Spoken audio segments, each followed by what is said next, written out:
Welcome back, everybody, to Full Sail Live. I am joined by one of my favorite people in the business, Anthony Milani, NHL analyst Anthony Milani. How are you doing today, buddy?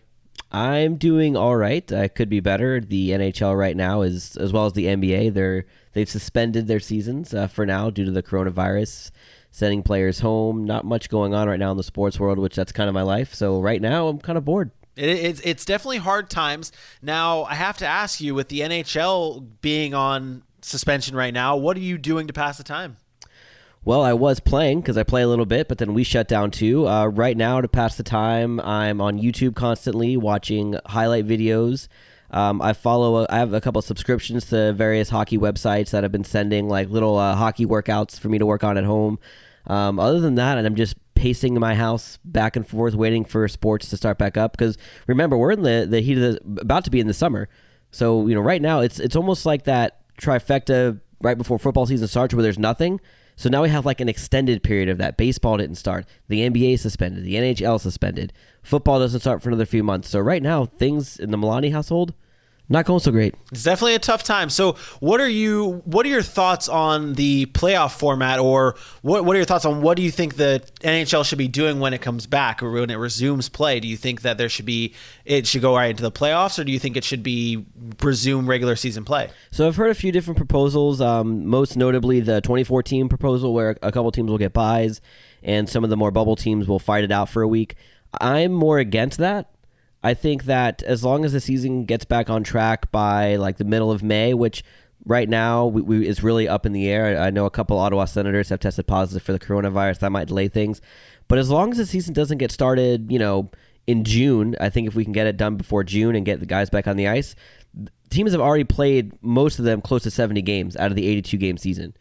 So if we can maybe just shorten the season, maybe do another 5 games so every team has 75, then start the playoffs, I think that would be a lot more fair to teams who have maybe exceeded expectations this year and are in playoff positions to where maybe people didn't see them there. Reward them for their hard work versus punishing them, making them play in a 2014 playoff where there's a lot of teams who may not deserve to be there. So what are your thoughts on it running into the next season? I mean, you're going to have to either cancel some games or make it a shorter season. I know some people have talked about having a 62-game season, which would not be ideal for NHL fans. What do you think the league should do to start the next season? I do think a little bit of a shorter season would be okay. It's not like it's an unfair advantage to anyone. Everyone's still has to follow the same rules. I will say a better solution might be to just shorten the preseason a little bit. I think most teams play like 6 or 7 preseason games, maybe only go to 2 or 3 preseason games. Also, a lot of teams now are doing the overseas games in Sweden and Russia. So I think that maybe just getting rid of those type things to speed things up so you can get the guys in the regular season back on track quicker. I feel like the more normal we can make next season, the better, because this season's already kind of messed up and we don't know what's going on. So we really just want to get through this season and make sure next season is on pace as scheduled in the most normal way possible. Would you take away the All-Star game for next season? No, I would do everything to avoid that. Although you do bring up a decent point. I would say like that's almost like ace in the hole, like one of the last things they should do. Like if they need to in order to make their 82-game season, or if they want to shorten a little bit, even make that end at the normal time so we can get playoffs started in the middle of April, May, then that would be okay, but not ideal. So we jumping ship here. It's obviously a negative time in the hockey world. Let's kind of get to a little bit more positive news. You spent time covering the Rangers, and you're a big Ranger fan as well. Yes. What are your thoughts on the Rangers exceeding expectations this season? Wow, they've impressed a lot of people. At the beginning of the season, if you were asking myself or most analysts, NHL Network guys, a lot of people are saying, okay, well, the Rangers are rebuilding. They're young and promising, but they're not quite there yet. And in the second half of the season especially, they've really come on. Panarin is playing lights out. He's almost leading the league in goals. You've been getting production from Mika Zibanejad, who was hurt a lot at the beginning of the season. He's the fastest Ranger to 41 goals in Ranger history, given the games he's missed. It's just really impressive and really fun right now for those guys. I would say one problem they do have is their goaltending situation. You have veteran Henrik Lundqvist, who is kind of on his way out, has been playing like that at recent, and they have 2 young stud goaltenders in Igor Shesterkin and Alexander Georgiev, who've both proven that they can be starters in this league, and it kind of puts the Rangers in a bit of a tough spot. So that's the one thing I'll be looking for in the offseason to see how they handle that situation. If it's up to me, I'm doing what I can to move Lundqvist out so your 2 young star goalies can use the tandem system that we've seen a lot of teams succeed under, most notably the Dallas Stars with Ben Bishop and Anton Khudobin.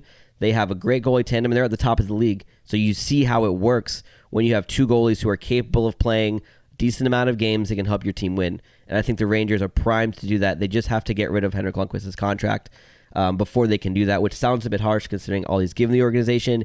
But this is a win-now league, and it's a what have you done for me lately league. And lately, Igor Shesterkin and Alexander Georgiev have been the hot hand. Yeah, no doubt. And a lot of people are giving head coach David Quinn a lot of credit for this quick turnaround, because most people thought the New York Rangers would be still rebuilding, and David Quinn has really turned the ship. What are your thoughts on head coach David Quinn? No disrespect to David Quinn whatsoever. I do think he's a good coach coming from college. He had a successful college career at BU, but I think he was really dealt a great hand. I think he has a ton of young talent. Artemi Panarin at the forefront. He's getting good production from young, inexperienced D like Adam Fox that you really wouldn't think would be there this year. A lot of times it takes D-men longer to develop. And these guys right out of the gate, Adam Fox, even Ryan Lindgren, showed a ton of heart helping this team be successful this year defensively. And they have veteran leadership to help that along like Mark Stahl. And they're getting also production from young offensemen. They're getting scrappy play from Brendan Lemieux. They're just getting it from everywhere here. They are a good team with actually a surprising amount of depth considering where people thought they were going to be. No. So I think he's done well with them, but I don't think too much credit should be put on him. I think a lot of credit should go to the players and the front office staff who's helped bring these guys in and draft these players. No, we can definitely wrap it up on a positive note for your New York Rangers. Where and when do you think the New York Rangers are going to start to sniff that Stanley Cup window? Honestly, the way they're playing and the way they're set up right now. Right now is their time. Obviously, this season, as we talked about, is a bit of a wash, but going into the 2021 season, I really expect the Rangers to be very competitive at the top of a tough Metro division. I really think that they're going to be competing for one of those top 3 spots. Yeah, it's definitely going to be a fun road to see where this New York Rangers team ends up. Anthony, I appreciate you coming onto the show. You can check Anthony Milani at the Powerplay Podcast all over podcasting platforms. Anthony, once again, I do appreciate you coming on the show, and best of luck to you during this hard time. Not a problem. Thanks for having me on. I think I'll manage. I'll figure it out.